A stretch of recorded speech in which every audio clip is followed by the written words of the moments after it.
A very good morning to all of you. I am Aditya Prakash Agrari and now you are watching my channel Aditya Study Point. आज हम लोग class 12 का ये lecture पढ़ेंगे और इसमें हम लोग फिजिक्स पढ़ेंगे, ठीक है। इसके पहले जो वीडियो आई थी उसमें हम मैथ पढ़े थे और इस वीडियो में हम लोग फिजिक्स ही पढ़ेंगे, वही कंटिन्यू रहेगा। और हम लोग का जो चैप्टर चल रहा था संधारित्र एवं परावैद्युतांक, ठीक है, उसी को हम आगे तक कंटिन्यू करेंगे। उसका फर्स्ट पार्ट जो है आप लोग को मिल चुका था, ठीक है, फर्स्ट पार्ट आपको मिल चुका है। ये सेकंड पार्ट है। जिन लोगों ने फर्स्ट पार्ट को नहीं देखा है, डिस्क्रिप्शन में उसका लिंक है, उसको आप लोग देख लीजिएगा, फिर ये और इजीली आप लोग को समझ में आएगा, ठीक है। तो सबसे पहले जो हम लोग उस चैप्टर उस पार्ट में हम लोगों ने पढ़ा था, पहले उसको हम देख लेते हैं क्या क्या हमने पढ़ा था, क्योंकि कुछ बच्चों को भूल जाता है, ठीक है, हल्का फुल्का भूला है, याद आ जाएगा। हाँ ठीक है, चलो सबसे पहले अपनी कॉपी और पेन को उठा लो और जितने भी नोट्स बनाए हो एक बार रिवीजन कर लो, फिर आगे की चीज़ें जितनी भी हैं एकदम इजीली समझ में आएगा, ठीक है। आज का ये जो लेक्चर है बहुत शानदार होने वाला है, तो पूरा वीडियो देखिए और आराम से पढ़िए, ठीक है। तो हम लोगों ने इसके प्रीवियस लेक्चर में पढ़ा क्या था, जो संधारित्र था या फिर धारिता जो थी सी, हमने धारिता बताया था ना, उसको सी से प्रदर्शित करते थे, वैद्युत धारिता। सी इज इक्वल टू हमने क्या पढ़ा था, क्यू अपॉन में वी हमने पढ़ा था, C is equal to Q upon में वी पढ़ा था। अब आप लोग सोच रहे होगे कि आया कैसे, सोच रहे होगे ना, जिन लोगों को भूल चुका है या फिर कोई भी दिक्कत है तो सोच रहे होगे कि ये आया कैसे था, तो वो भी बता देते हैं। जैसे कि हमने दो कोई चालक लिया या फिर कोई एक ही चालक ले लो यार, कोई दिक्कत नहीं है, दो या एक काम वही है, ठीक। मान लो इसमें जो आवेश है इस समय शून्य है, ठीक है, जीरो है, जीरो आवेश है। इसमें हमने आवेश जब जीरो है उसको बढ़ा करके इसको हमने क्यू आवेश दे दिया, यानी हमने इसको क्यू आवेश दिया तो इसका विभव जो है, विभव भी शून्य है, वो भी बढ़ करके क्या हो जाता है, बढ़ करके वी हो जाता है। क्या हो जाता है, वी। यानी इससे हम कह सकते हैं जो क्यू है, क्या है, Q is proportional to V, यानी Q अनुक्रमानुपाती है V के। समझ में आ रहा है ना, Q क्या है, अनुक्रमानुपाती है V के। जब ये अनुक्रमानुपाती है यानी Q बढ़ेगा तो V बढ़ेगा, Q घटेगा तो V घटेगा। समझ पाए? तो हम ऐसे कह सकते हैं ना, Q इज इक्वल टू जब हम करेंगे तो यहाँ पर एक नियतांक लगाते हो ना, तो नियतांक के रूप में यहाँ पर C आता है इंटू V पहले से, तो V हमने उतार दिया। अब C इज इक्वल टू हमको मिलता क्या है भाई, यहाँ से Q अपॉन में V जो हमने पढ़ा था। याद आया कुछ? अब इसी से संबंधित हमको कुछ डेरिवेशंस हैं, उसको भी सॉल्व करने हैं, ठीक है। अलग अलग फार्मूला है, बस फिजिक्स जानते हैं आप लोग, हर जगह एक नया डेरिवेशन, एक नया फार्मूला पढ़ते रहो बस, ठीक है। तो इसको पहले आप लोग अगर नहीं नोट किए होगे तो नोट कर लो एक बार फिर से, ताकि याद आ जाए। और बाकी सब तो आप लोग समझ ही रहे हो। तो सबसे पहले आप लोग हेडिंग डाल लीजिएगा, इसे मिटा देते हैं फिर हेडिंग डालते हैं, ठीक है। हम लोग का जो हेडिंग है, हेडिंग क्या है, दिखाई दे रहा है ना यहाँ तक, चलो, दो चालक को तार से जोड़ने पर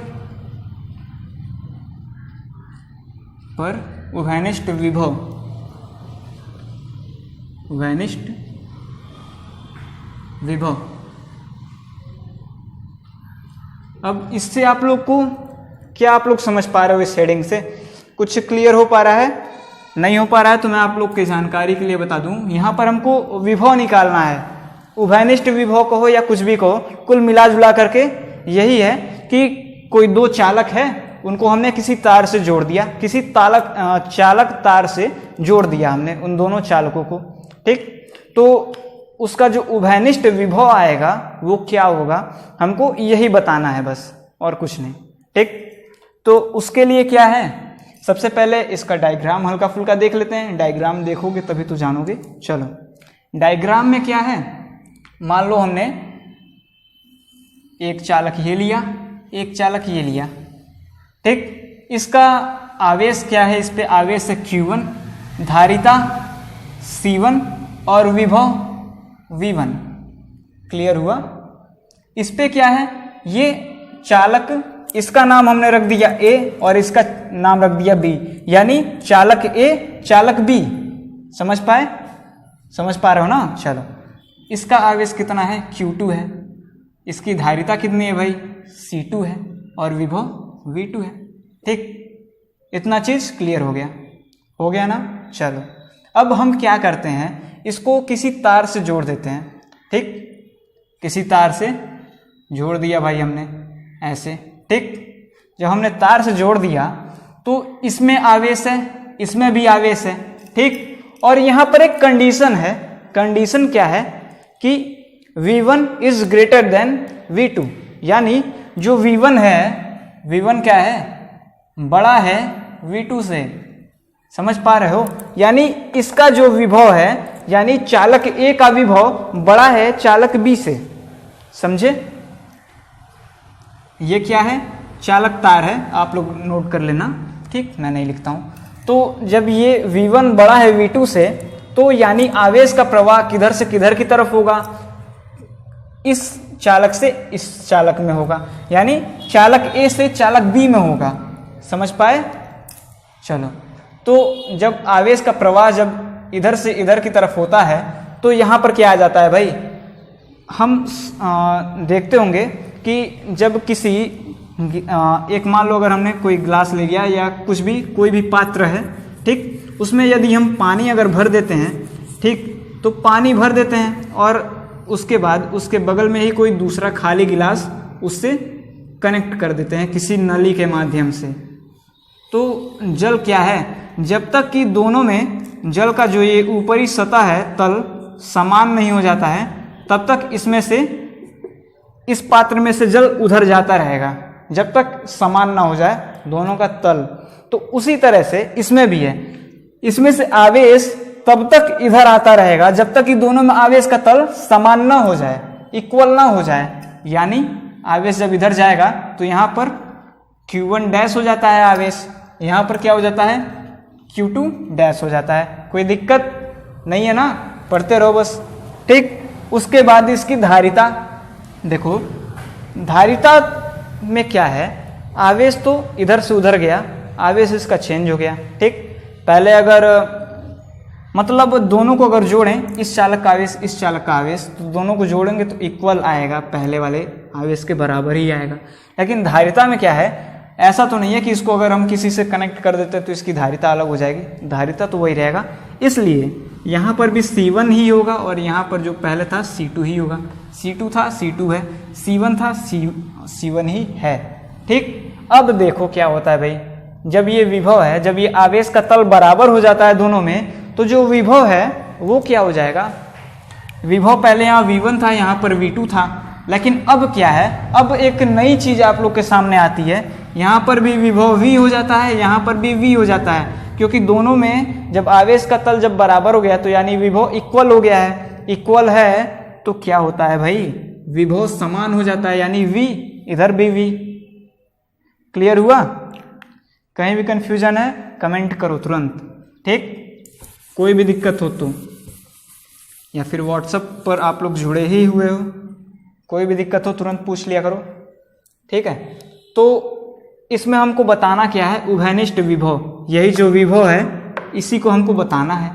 कैसे बताएंगे भाई, सबसे पहले आप लोग एक फार्मूला को याद कर लिए थे, क्या था, C is equal to Q upon में V, ये एक फार्मूला था, ध्यान में बैठाए रहो। ठीक, बस अगर याद नहीं है तो भी कोई बात नहीं है, इतना इसका यूज होगा कि याद हो जाएगा आपको।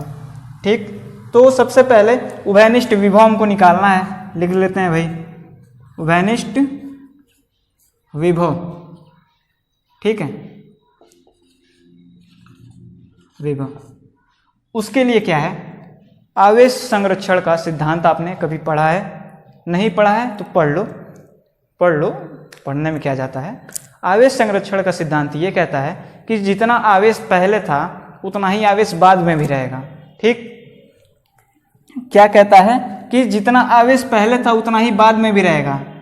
किसी, मान लो किसी चालक पर कोई कंडीशन आपने लगा दिया, लेकिन जो आवेश है, जितना पहले आवेश था उतना ही बाद में भी रहेगा उस चालक का आवेश। यही है आवेश संरक्षण का सिद्धांत, यानी Q1 plus Q2 is equal to Q1 dash plus Q2 dash. Clear हुआ? हो गया होगा। तो अब हम क्या करते हैं, यहाँ से कुछ हम क्लियर कर सकते हैं। देख लो क्या कर सकते हैं। यहाँ पर देखो C is equal to Q upon V है, तो यदि हम Q इज इक्वल टू निकालें, अगर Q इज इक्वल टू अगर हम निकालें तो C इंटू वी हो जाएगा कि नहीं हो जाएगा? बताओ, देखो खुद से, हो गया कि नहीं हो गया? हो गया ना। तो उसी तरह से यहाँ पर भी करते हैं, ठीक। तो यहाँ पर Q1 है, Q1 वाला कहाँ है भाई? यहाँ पर है। तो इसका जो है फॉर्मूला अब हम लोग लिखते हैं, ठीक। तो फॉर्मूला में क्या है, पहले C है फिर V है, यानी C1, Q1 के स्थान पर क्या लिखेंगे? C1 प्लस V प्लस कह दिया मैंने, इंटू है, इंटू V1। क्लियर हुआ? फिर प्लस यहाँ पर अब Q2 का मान कैसे निकालेंगे? यहाँ पर है, Q2 यहाँ पर है, तो Q2 is equal to C2 into V2। Clear हुआ? हो गया होगा। इज इक्वल टू, यहाँ पर इक्वल टू है तो नीचे भी वही लगा दो यार, क्या दिक्कत है? कोई दिक्कत है? नहीं है। यहाँ पर देखो Q1 डैश, यहाँ पर Q1 डैश है, यहाँ पर C का मान देखो दिया है C1 इंटू V के स्थान पर V ही है तो वही लिख देते हैं, प्लस अब ये वाला आता है यहाँ पर Q2 डैश है, ठीक। तो यहाँ पर C2 इंटू V। अब देखो अब क्या करते हैं भाई, अब यहीं पर जो पूरा इस फॉर्मूले का झोल है यहीं पर है, ठीक। एक तो यहाँ पर था, एक दूसरा यहाँ पर है। क्या है देखो, यहाँ पर C1 V1 plus C2 V2 is equal to, यहाँ पर क्या आता है, यहाँ पर देखो, यहाँ पर V और यहाँ पर भी V कॉमन निकाल सकते हो, निकाल सकते हो। अब ये मुझे बताने की ज़रूरत नहीं है कि कैसे आप कॉमन निकाल सकते हो, क्योंकि आप तो अब पढ़ रहे हो क्लास 12 में। जब क्लास 12 में हो तो इतना आप लोग को क्लियर हो गया होगा, ठीक। तो यहाँ से हम V कॉमन निकाल लेते हैं, तो C1 प्लस C2। समझ पाए कैसे हुआ? नीचे तक दिखाई दे रहा है? चलो यहाँ तक ही लिख लेते हैं, ठीक है, या फिर रहने दो। चलो उधर अब देखते हैं। इतना आपने नोट कर लिया भाई, तो आगे चलते हैं जब हो गया नोट तो, ठीक है। देखो यहाँ पर क्या है, ये V इज इक्वल टू, अगर हम यहाँ से अगर निकालें यहाँ पर, तो V इज इक्वल टू हमको क्या मिल जाएगा? V इज इक्वल टू, ये पहले लिख लो, C1 V1 plus C2 V2। इतना हो गया ना? देख लो खुद से, देखो अपॉन में क्या आ जाएगा भाई, यहाँ पर इनटू है, यही ना पूरा टर्म इसके नीचे जाएगा। पूरा टर्म जब इसके नीचे जाएगा तो अपॉन में, बटे में वही तो आ जाएगा, यानी C1 प्लस C2। क्या मिल गया? उभयनिष्ठ विभव मिल गया। खुशी मनाओ अब, ठीक है, खुशी मत मनाओ, ज़्यादा मत खुश हो। क्या यहाँ पर हम लोग को मिल चुका है? उभयनिष्ठ जो विभव हमको निकालना था मिल गया है भाई, ठीक। अब उसके आगे हम कुछ और भी इसमें कुछ कर सकते हैं, परिवर्तन भी कर सकते हैं इसमें कुछ, ठीक है। यदि ये एक गोलीय चालक है तो जो धारिता है उसका एक आपने फॉर्मूला पढ़ा था। क्या फॉर्मूला पढ़ा था भाई? फॉर्मूला कुछ पढ़ा था, याद आ रहा है? C is equal to 4 pi epsilon naught into R, या जो भी त्रिज्या हो, स्मॉल r है स्मॉल r लिखो, ठीक। और अगर a है त्रिज्या तो a लिख दो, कोई भी दिक्कत नहीं है, बस आपको त्रिज्या लिखना है। यहाँ पर C इज इक्वल टू इतना आपने पढ़ा था। तो यहाँ पर अगर अप्लाई अगर इसी को करते हो तो क्या होता है? V इज इक्वल टू, यहाँ पर C1 है तो क्या होता है? 4 पाई एप्सिलॉन नॉट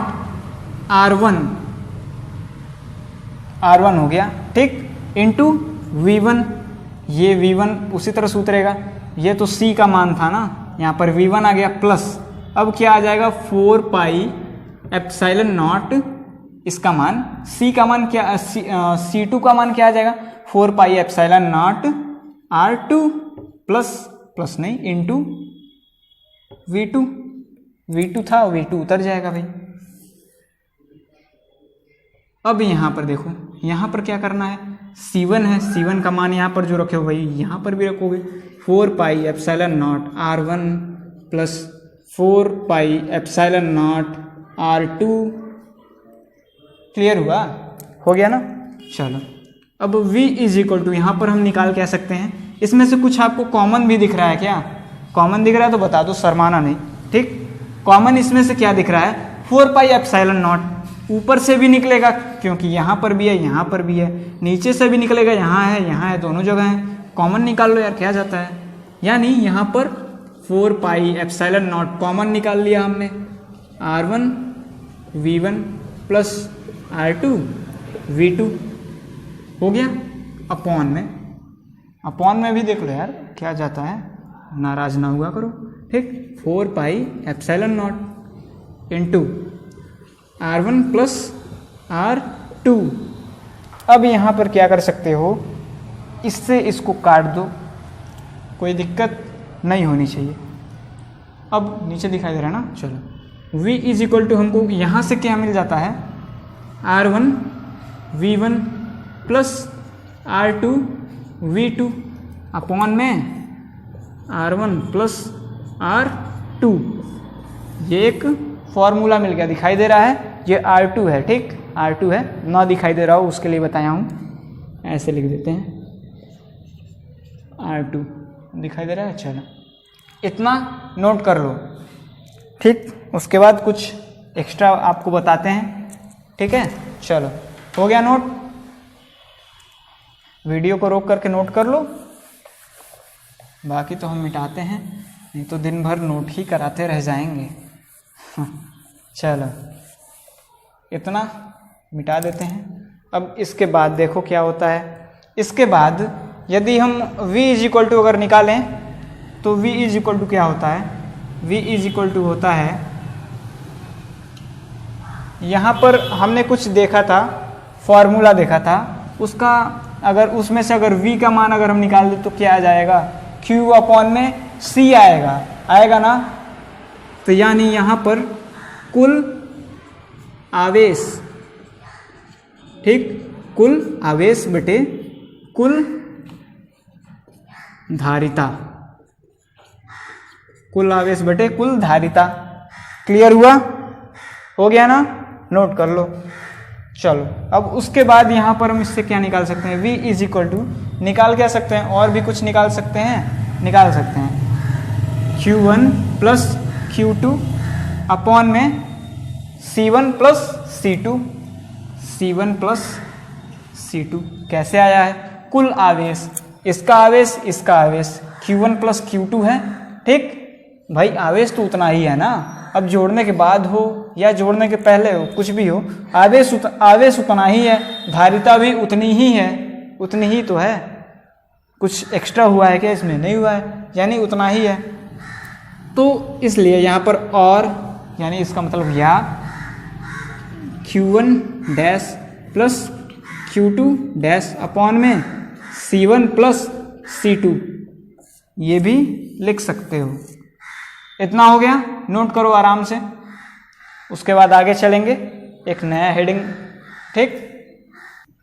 अब दूसरी हेडिंग हम लोग को क्या पढ़नी है? चालकों पर आवेश की गणना, ठीक। जैसे कोई दो चालक है, उनमें आवेश की गणना हमको करनी है। वो भी इसी तरह से है, कुछ बहुत ज़्यादा टफ नहीं है, ठीक है, क्योंकि टफ को इजी बनाना हम लोग का काम है। आप लोग को अच्छे से अच्छे तरह से, इजी से इजी तरीके से समझा सकें, यही मेरा काम है और वही कर रहे हैं। बस आप लोग मन लगा करके पढ़ते रहिए और बाकी तो हो ही रहा है सब, ठीक है। देखो क्या हमको हेडिंग क्या डालना है? चालकों पर आवेश की गणना,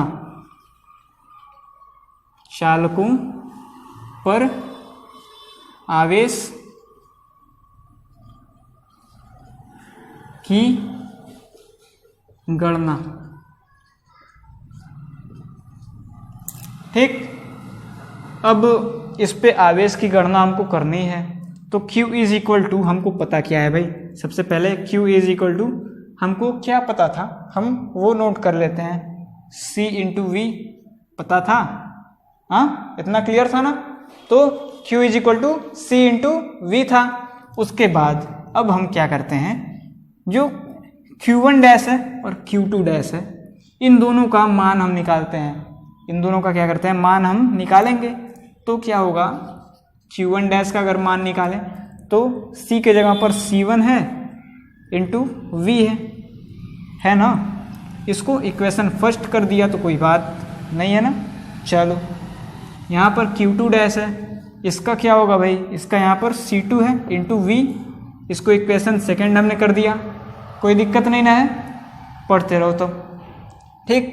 अब क्या है भाई, अब यहाँ पर यदि हम पहले और दूसरे समीकरण का अगर आपस में अगर हम भाग करा दें, यानी equation first divided by equation second, इतना कर सकते हो गया।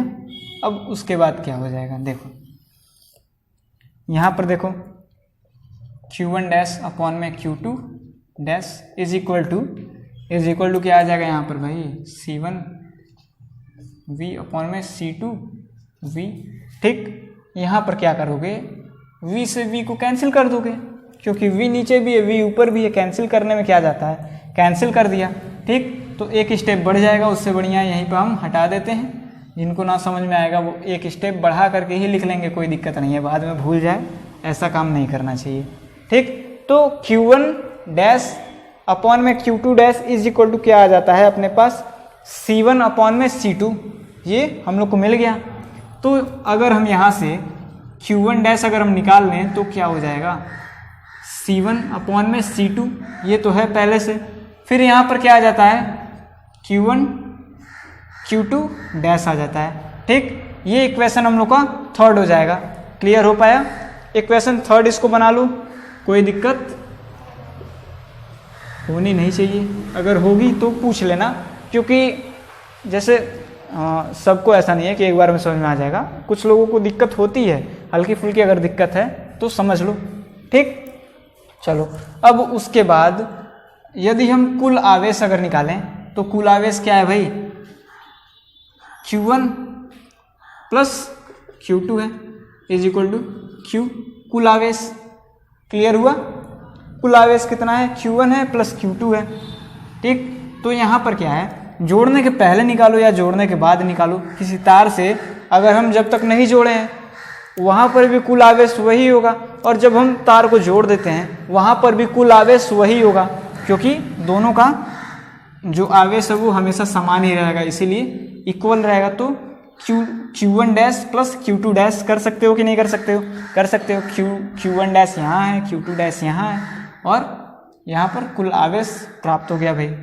तो यहाँ पर क्या करो, जो ये Q1 का मान है ना, इक्वेशन थर्ड, इसको इसमें अगर हम रख दे तो क्या होगा, देखो क्या होगा, C1 अपॉन में C2, ये मान जब हम रखते हैं तब, ठीक। यहाँ पर Q1 डैश में देखो इक्वल है ना, तो मान रख दो इसमें इसका, तो C1 upon C2 into Q2 dash plus यहाँ पर भी Q2 ही डैश ही है, ठीक। यहाँ पर इज इक्वल टू Q आ जाएगा। अब यहाँ पर देखो क्या है, यहाँ पर भी वही टर्म है, यहाँ पर भी वही टर्म है, और यहाँ पर भी वही टर्म है, दोनों को कॉमन निकाल सकते हो भाई। तो यहाँ पर Q2 डैश कॉमन अगर हम निकाल लेते हैं तो यहाँ पर आ जाता है C1 अपॉन में C2 प्लस में 1 bracket close is equal to Q। आ गया भाई। तो यहाँ पर क्या करोगे, ये जो है इसको जब इसमें जोड़ दो क्या आ जाएगा, Q2 dash into C1 plus C2 upon में C2। कैसे आया है, ये C1 ये C2 है, जब इसका मल्टीप्लाई करा दोगे तो यहाँ पर C2 चला जाएगा, ठीक। तो C1 plus C2 is upon में C आ जाएगा, इज इक्वल टू क्या आ जाएगा, Q। समझ पाए, हो गया इतना क्लियर। चलो आगे बढ़ें। तो यहाँ पर Q का मान हमको क्या मिल गया, ये मिल गया। उसी तरह से अगर हम Q2 का अगर हम मान अगर निकालें तो क्या होगा भाई, Q2 डैश का है, ठीक। अगर हम Q1 डैश का अगर हम मान निकालें तो क्या होगा, वहाँ पर भी इसी तरह से कर सकते हो। क्या कर सकते हो, देखो भाई क्या कर सकते हो, ठीक।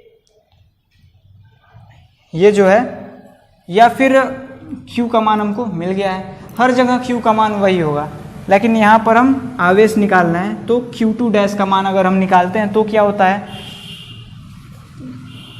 Q2 dash is equal to क्या आ जाएगा यहाँ पर Q इंटू, ये जो है ये इसको उलाट दो, पूरा उल्टा कर दो, बस कुछ नहीं करना, बस उल्टा कर दो उसको, यानी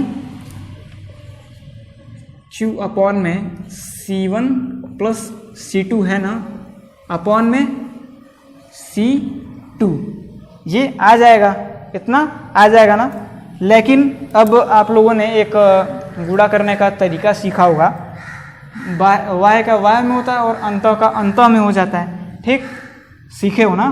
तो उससे यहाँ पर कुछ कर सकते हो, ये C2 है, इसको ऊपर ले जाओ, ऊपर जब ले जाओगे तो क्या आ जाएगा, C2 अपॉन में C1 plus C2 into Q, समझ गए, यानी Q2 dash is equal to आ जाएगा C2 अपॉन में C1 plus C2 into Q, ये आ गया Q2 डैश का मान।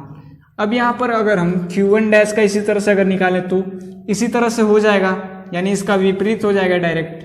तो यहाँ पर C1 अपॉन में C2 plus C1 into Q, ये भी वही रहेगा, ठीक। अब यदि हम C1 के स्थान पर गोलीय चालक है ना, तो विलगित गोलीय चालक अगर हम मान करके यहाँ पर C2 का मान अगर हम रख दे तो क्या होगा, 4 पाई एप्सिलॉन नॉट वाला, वही वाला 4 pi epsilon naught into R2। तो यहाँ से भी 4 पाई एप्सिलॉन नॉट कॉमन निकलेगा, यहाँ से भी कॉमन निकलेगा, दोनों को काट दोगे कुछ बचेगा नहीं, तो आ क्या जाएगा, फिर लास्ट में आ जाएगा Q2 dash is equal to R2 upon में R1 plus R2 into Q, यही मिल जाएगा। उसके बाद Q1 dash is equal to मिल जाएगा R1 अपॉन में R2 plus R1 into Q, मिल गया। चलो इसको नोट कर लो, इतना लंबा चौड़ा डेरिवेशन नोट कर लो, ठीक। चलो मिटा देते हैं, तब तक आप लोग वीडियो रोक लीजिए, नोट कर लीजिए, ठीक। चलो देखो यहाँ पर क्या है, एक क्वेश्चन हमने लिया है, ठीक। इस क्वेश्चन को सॉल्व करते हैं, चूँकि जगह कम है इसलिए छोटा छोटा मैंने लिख दिया है, ताकि क्वेश्चन सॉल्व करने के लिए भी तो जगह मिले, नहीं तो क्वेश्चन सॉल्व करेंगे कहाँ जब क्वेश्चन ही इतना लंबा लंबा लिख देंगे। तो चलो, तो क्वेश्चन क्या कह रहा है हम लोगों से, दो गोले जिनकी त्रिज्या क्रमशः 5 व 10 सेंटीमीटर है, सेमी है यानी 10 सेंटीमीटर है, जिन पर आवेश की मात्रा 80 व 10 है, ठीक। आवेश की मात्रा कितनी है भाई, 80 है और 10 है। एक तार के माध्यम से दोनों को जोड़ दिया जाता है, यानी दोनों चालकों को एक तार के माध्यम से जोड़ दिया जा रहा है। जब जोड़ दिया जा रहा है तो जोड़ने के बाद आवेश की गणना करो, यानी जो Q1 डैश था और Q2 डैश था उसी की गणना करनी है हमको, बाकी कुछ नहीं, ठीक। तो फॉर्मूला जो पढ़ा था याद है ना, फॉर्मूला जो पढ़ा था वो याद है। तो सबसे पहले कुल आवेश निकाल लो, उसके बाद बाकी चीज़ें निकालेंगे, ठीक। चलो तो सॉल्व करते हैं, ठीक। चलो कुल आवेश निकालते हैं। सबसे पहले नोट कर लो क्या क्या दिया है। आवेश की मात्रा पहले त्रिज्या दी है ना, त्रिज्या पहले नोट कर लो। R1 is equal to 5 centimetre, R2 10 centimetre, ठीक। अब आवेश की मात्रा कितनी दी है भाई, Q1 इज इक्वल टू 80 है और Q2 दे दिया है 10 कूलाम, ठीक। मात्रा क्या होता है, कूलाम होता है, याद है ना, भूल ना जाना, ठीक। चलो तो कुल आवेश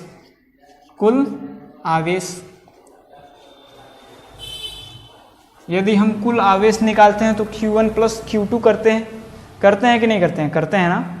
वही चीज़ यहाँ पर भी कर दो भाई, Q1 plus Q2 is equal to क्या आ जाएगा भाई, 80 प्लस 10 90 कूलाम। कुल आवेश हमको मिल गया 90 कूलाम, ठीक। कुल आवेश हमको कितनी मिल गई, 90 कूलाम। अब Q1 डैश का मान निकाल देते हैं भाई, क्या दिक्कत है। Q1 डैश का मान जब निकालेंगे तो फॉर्मूला आपने क्या पढ़ा था, दिमाग पे जोर डालो, याद आ जाएगा।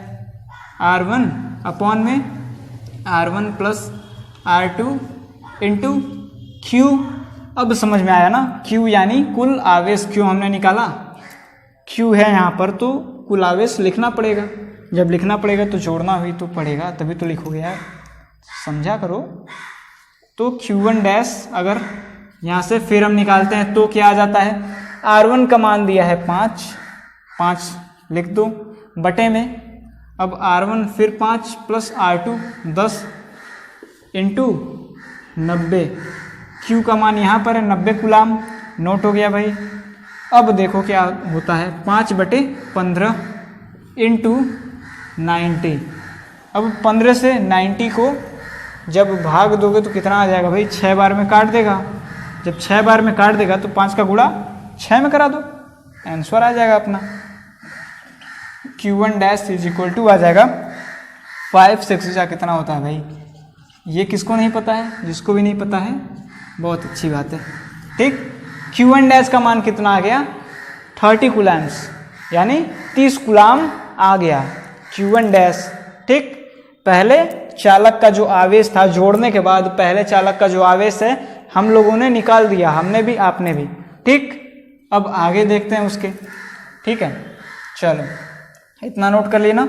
अब उसी तरह से ये जो फार्मूला है, अगर हम Q2 डैश का अगर हम निकाले तो यहाँ पर आ जाएगा R2 अपॉन में R1 plus R2 into Q। R2 क्या था भाई, R2 का मान दिया था 10 हमने नोट कर लिया, अपॉन में 15, दोनों को जोड़ोगे 15 आ जाएगा।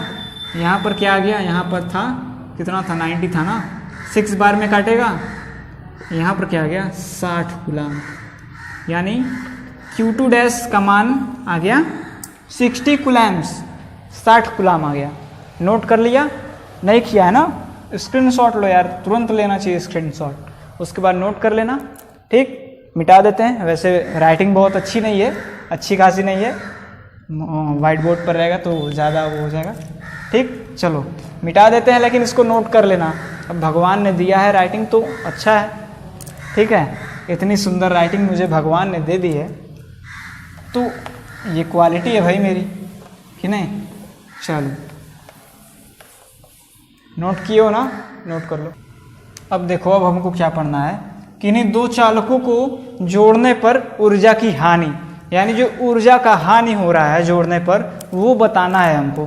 क्या करना है, जो ऊर्जा की हानि है वही हमको बतानी है। तो चलो भाई नोट करो, दो चालकों को जोड़ने पर ऊर्जा की हानि, ऊर्जा की हानि बतानी है भाई। तो सबसे पहले दो चालक हमारे पास हमेशा से रहते हैं, इसको थोड़ा सा इंक विंक दे दिया जाए फिर पढ़ते हैं, ठीक है, रुके रहो थोड़ा सा। दो चालकों को जोड़ने पर ऊर्जा की हानि निकालनी है, तो दो ऐसे चालक हमको हमेशा से मिले रहते हैं भाई, ठीक। इनको जोड़ देंगे, लेकिन पहले देखो इस पे Q1 है, C1 है, V1 है, Q2 है, C2 है, V2 है, इसको जोड़ देते हैं भाई। हमने जोड़ दिया किसी तार से, Q1 dash C1 V, Q2 dash C1 C2 और V, ठीक। वो C2 है, C1 नहीं है, ठीक है। तो जोड़ने से पहले अगर हम ऊर्जा अगर हम निकालें, दोनों चालकों की जोड़ने से पहले अगर हम ऊर्जा निकालें, सबसे पहले लिख दो जोड़ने से पहले। अच्छा एक चीज़ और ध्यान देना, जो इसका लिखते हो ना स्टार्टिंग में कि माना चालक A चालक B, इसमें आवेश Q1 है, Q2 है, ऐसे है वैसे है, लिखते हो ना, ये सब अगर लिख लोगे तो ठीक है, अगर नहीं लिखोगे तो नहीं लिख पाओगे, तो मैं बोल दे रहा हूँ ऐसे लिखना, ठीक है। माना कोई चालक A वो चालक B, जिनका जो आवेश है वो क्रमशः Q1 Q2 और धारिता C1 C2, विभव V1 V2 है, इनको किसी चालक तार से जोड़ देते हैं। जब हम चालक तार से इनको जोड़ देते हैं तो उसके बाद जो इनका विभव इनका जो आवेश होता है Q1 डैश Q2 डैश हो जाता है, और धारिता C1 C2 ही रहती है, और जो विभव है V और इसका भी V हो जाता है। इतना सब लिख लोगे ना, अपने तरीके से लिख लेना बना करके, बस क्लास 12 में हो इतनी चीज़ें आनी चाहिए। अगर नहीं आ रही है तो भी मैं बता रहा हूँ, उसको ही नोट कर लेना। वही सबसे बेहतर होगा। ठीक, चलो तो सबसे पहले जोड़ने से पहले लिख लेते हैं, जोड़ने से पहले। ठीक, अब जोड़ने से पहले इसकी जो ऊर्जा है, हमने ऊर्जा का क्या हमने पढ़ा था, फॉर्मूला पढ़ा था 1/2 CV², यही था ना फॉर्मूला, क्या था, यही था। इसी पे हमको काम करना है। ठीक, सबसे पहले आवेश की ऊर्जा, ठीक पहले चालक की ऊर्जा, पहले चालक की ऊर्जा क्या है भाई, ऊर्जा इस फॉर्मूले पर रखो 1/2 इंटू C1 इंटू V1², हो गया क्लियर, V1²। अब इसी तरह से दूसरे चालक की,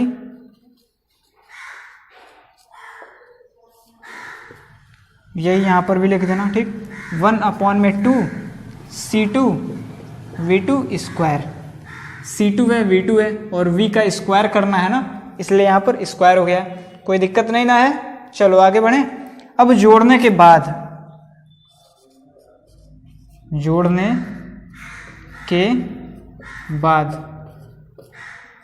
ठीक, जोड़ने के बाद अब निकालना है, तो जोड़ने के बाद दिखाई दे रहा है ना, चलो जोड़ने के बाद जब हम निकालते हैं तो क्या होता है, चलो यहाँ पर देखो, पहले चालक का जो ऊर्जा है, ऊर्जा क्या हो जाएगा भाई, C1 1/2 C1 V²। अब दूसरे चालक की ऊर्जा 1/2 C2 V², इतना हो गया, इतना नोट कर लो। उसके बाद बताते हैं क्या करना है। अब यदि हम कुल ऊर्जा अगर हम निकालें तो क्या होगा, कुल ऊर्जा क्या हो जाएगा, इसका कुल ऊर्जा हो जाएगा, क्या हो जाएगा, दोनों को जोड़ दो, 1/2 C1 V² plus 1/2 C2 V²। यहाँ से V² कॉमन ले सकते हो क्योंकि दोनों में V है, 1/2 इंटू V² कॉमन अगर ले लेते हो तो अंदर बच क्या जाता है, C1 प्लस C2 ही तो बच जाएगा, और कुछ अंदर रह जाएगा, नहीं रहेगा, C1 प्लस C2। समझ में आ रहा है ना, कुल आवेश है, कुल ऊर्जा है ये। ठीक, चलो बीच में थोड़ा सा कुछ दिक्कत हो गया था, कनेक्शन हम लोग का कट गया था, लेकिन अब सब सही है। ठीक है, इसके आगे की बताते हैं, बस धैर्य बना करके रखो। ठीक, तो कुल आवेश जो है, कुल आवेश जोड़ने के पहले हम लोग का कितना था, रुको पहले लिख देते हैं, जोड़ने से पहले कुल आवेश,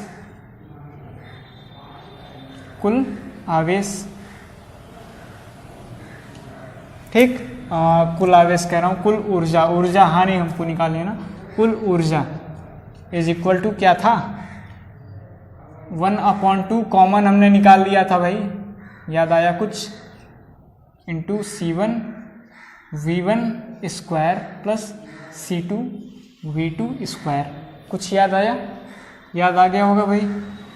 ठीक, अब जोड़ने के बाद कुल ऊर्जा वही है। ठीक, यहाँ पर क्या हो जाएगा, 1/2 इंटू V का स्क्वायर। ठीक, V² हम कॉमन यहाँ से निकाल लेते हैं, इसके पहले भी निकाला था हमने, C1 प्लस C2 यहाँ पर हो जाएगा। अब क्या है कि जब ऊर्जा हानि हम निकालेंगे तो ऊर्जा हानि,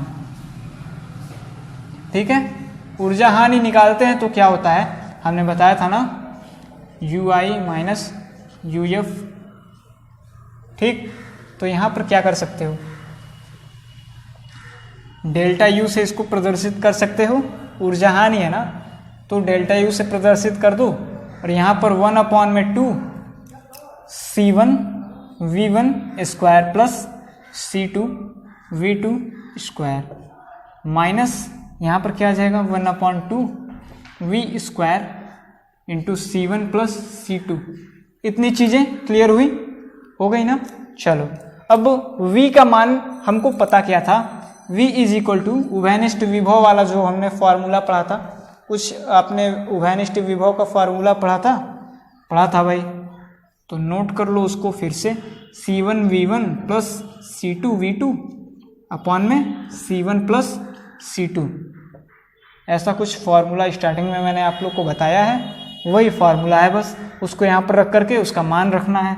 ठीक, आ जाएगा 1/2 C1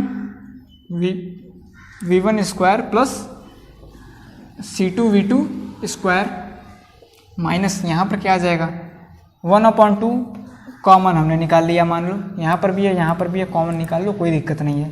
ठीक, यहाँ पर क्या हो जाएगा, फिर यहाँ पर हो जाएगा C1 V1 plus C2 V2 का होल स्क्वायर बटे में C1 प्लस C2 का होल स्क्वायर।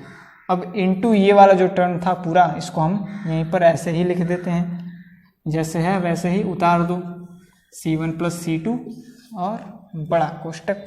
ठीक, चलो अब delta U is equal to हमको क्या मिल जाएगा, बहुत ज़्यादा नीचे हो गया भाई, ऊपर लिख देते हैं। Delta U is equal to हो जाएगा यहाँ पर क्या, इसका पहले मल्टीप्लाई करा लो। ठीक, जब मल्टीप्लाई कराओगे तो क्या होगा, 1/2 कॉमन है, बाहर रहेगा, C1 प्लस C2 का होल स्क्वायर, हो गया भाई मल्टीप्लाई हो गया। अब ये वाला जो टर्म है इसको भी लिख लेते हैं, C1 V1 square plus C2 V2 square minus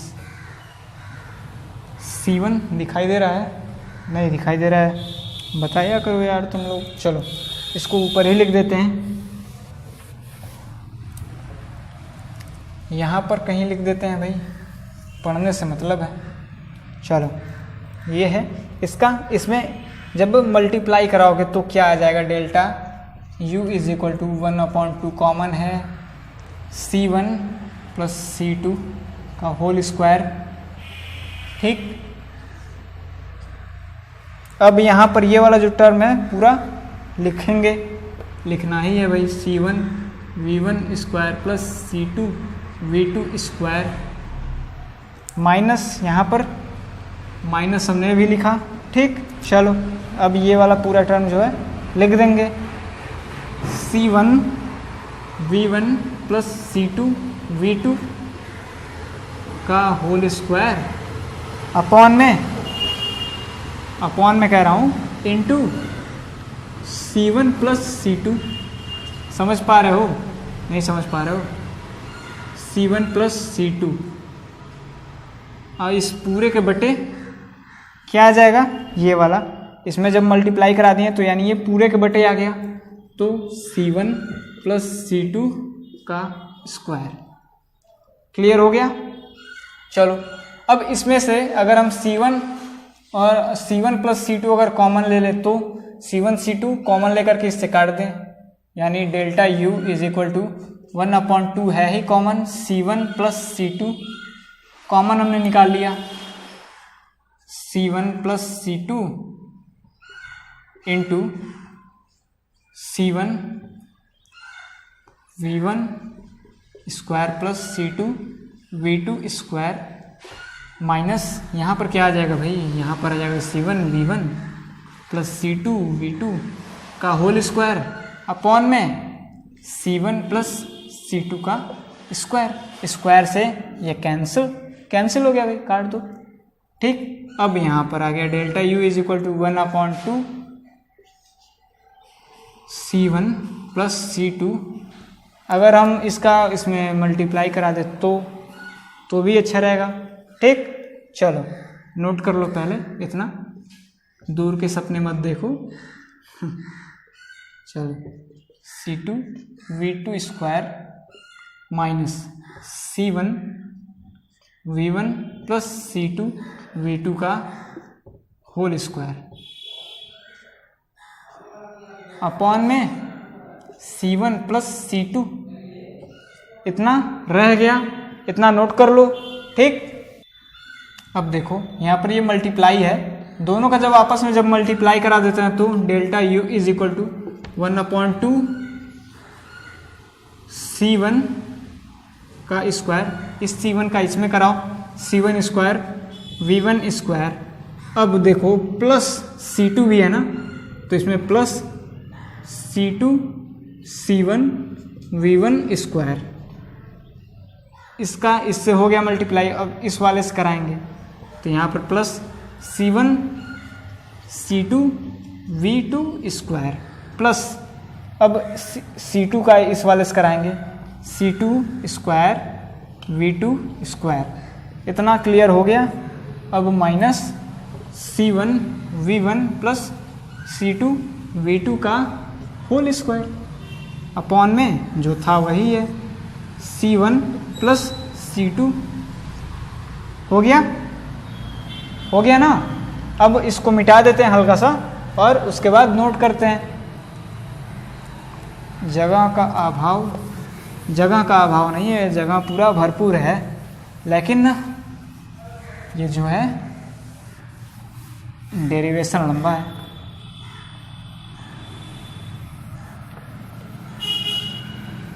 चलो हो गया। अब देखो अब क्या करना है, अब यहाँ पर जो ये स्क्वायरिंग वाला है ना टर्म, उसको पहले तोड़ देते हैं, स्क्वायर उसका कर देते हैं। ठीक, तो delta U is equal to 1/2 C1 square V1 square plus C2, ज़्यादा ऊपर हो रहा है, delta U is equal to 1/2 C1 square V1 square plus C2 C1 V1 square plus C2 square V2 square plus C1 C2 V2 square, इतना हो गया भाई। अब देखो क्या करना है, अब ये वाला जो टर्म है इसको तोड़ेंगे हम। ठीक, तो C1 V1 का स्क्वायर, ठीक, C1 स्क्वायर V1 स्क्वायर होगा, इसका जब स्क्वायर तोड़ोगे तो A प्लस बी का होल स्क्वायर वाला यार, और कुछ नहीं है। फिर यहाँ पर C2 square V2 square plus में क्या आ जाएगा 2 C1 C2 V1 V2, हो गया ना, बटे में C1 प्लस C2 हो गया। चलो अब इसमें से देखो कुछ कॉमन आपको मिल जाएगा, क्योंकि उसी से ये डेरिवेशन होगा ही, इसलिए कॉमन निकालना जरूरी है। ठीक, तो ऊपर से भी कॉमन निकालते हैं, नीचे से भी कॉमन निकालते हैं। ऊपर से देखो हर टर्म में C1 square plus C2 square दिख जाएगा आपको, हर टर्म में उसका गुणा है। ठीक, या फिर पहले कुछ काट देते हैं। ठीक, ये है, जब ये मल्टीप्लाई करा दोगे तो क्या हो जाएगा, या फिर यहीं पर डायरेक्ट कराते हैं यार, ये माइनस है, माइनस हो जाएगा, माइनस प्लस माइनस, यहाँ पर ये प्लस है, ये भी माइनस, यहाँ पर ये प्लस है, ये भी हो गया क्या माइनस, बाहर माइनस था यार, अंदर प्लस था, सब में माइनस ही तो होगा। अब देखो क्या है, उसको भी हटा दो। अब देखो C1 स्क्वायर V1 स्क्वायर इसमें कहीं है, C1 स्क्वायर V1 स्क्वायर नहीं है, C2 स्क्वायर V2 स्क्वायर है, मिल गया तो काट दो। ठीक, अब देखो C1 स्क्वायर V1 स्क्वायर भी इसमें कहीं होगा जरूर, यहाँ पर है। ठीक, क्या है C1 स्क्वायर V1 स्क्वायर, इसको इससे काट दो, दो चीज़ आपके कट गए उसमें से, तो आपके पास बचा क्या, अभी ये थोड़ा सा आसान हो गया। देखो इतना लेंदी ये डेरिवेशन है कि मार्कर का इंक भी ख़त्म हो रहा है। C2 C1 V1 का स्क्वायर, अब देखो minus 2 C1 C2 V1 V2 upon में C1 प्लस C2 हो गया। यहाँ पर भी एक बचा है भाई, ठीक, उसे भी नोट कर लेते हैं, क्या दिक्कत है। प्लस में C1 C2 V2 स्क्वायर हो गया। अब देखो इसमें हर एक टर्म में C1 C2 है, तो यहाँ पर उसको कॉमन निकाल लेंगे भाई। U है 1/2 C1 C2 अपॉन में C1 प्लस C2। अंदर क्या बच गया? अंदर बच गया V1 स्क्वायर माइनस, या फिर इसको पहले मत लिखो, इसको फिर लिखो। यहाँ से भी तो C1 C2 कॉमन हुआ है, प्लस V2 का स्क्वायर माइनस 2V1 V2।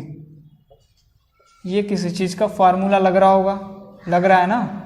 तो बहुत अच्छी बात है भाई, लग रहा है तो 1/2 इंटू C1 C2 अपॉन में C1 प्लस C2 इंटू ये किस चीज़ का फॉर्मूला हो जाएगा भाई?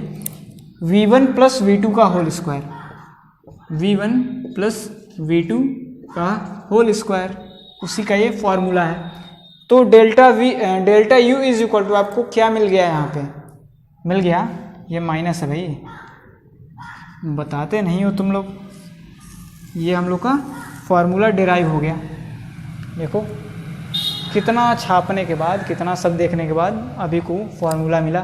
ठीक, तो इसी प्रकार से आप लोग सॉल्व करते रहिए। आपके किताब में कई सारे क्वेश्चंस इन सारे फार्मूलाज पर दिए हुए हैं, उनको आप सॉल्व कीजिए। और जब पूरा ये लेसन जब ख़त्म हो जाएगा तो आप लोगों के लिए न्यूमेरिकल का एक अलग से क्लास आएगा, उसमें सारे आंकिक प्रश्न आपके कराए जाएंगे। और जो अपने तरफ से आप मुझे देंगे कि सर ये वाला बताइए, वो वाला बताइए, वो सब किया जाएगा। ठीक, बस ध्यान से पढ़ो, अभी जो कह रहे हैं वो आप कीजिए, आराम से पढ़िए, क्वेश्चन सॉल्व कीजिए। ठीक, और आपके सारे क्वेश्चंस होंगे सॉल्व, आराम से होंगे। पहले ये तो कर लो। ठीक, चलो। और एक चीज़, अगर आपको ये वीडियो अच्छा लगा होगा तो लाइक ज़रूर कर दीजिएगा। ठीक, अगर लग रहा हो कि आपने इससे कुछ सीख पाया है तो लाइक ज़रूर कीजिएगा। और अगर नए व्यूअर हैं तो सब्सक्राइब ज़रूर कर दीजिएगा हमारे चैनल को। ठीक, क्योंकि इस पे हमेशा स्टडी से संबंधित वीडियोस आते रहेंगे आप लोग को पढ़ने के लिए। ठीक, और जहाँ भी आप पढ़ते हैं, कॉलेज में या कोचिंग सेंटर में या स्कूल में, कहीं भी आप पढ़ते हैं, जहाँ भी पढ़ते हो वहाँ पर जा कर के ज़रूर अपने फ्रेंड लोगों से भी कहिए कि हाँ कोई ऑनलाइन पढ़ा रहा है, फ्री में पढ़ा रहा है भाई, आराम से जा कर के पढ़िए, कोई दिक्कत नहीं है। आप लोग के लिए भी लाभ है, हम भी पढ़ा ही रहे हैं। ठीक, आप ही लोग के लिए हम हैं यहाँ पर, इसलिए पढ़ते रहो, बस बाकी सब कुछ नहीं चाहिए। और ठीक, चलो चलते हैं, गुड बाय, टेक केयर, चलो।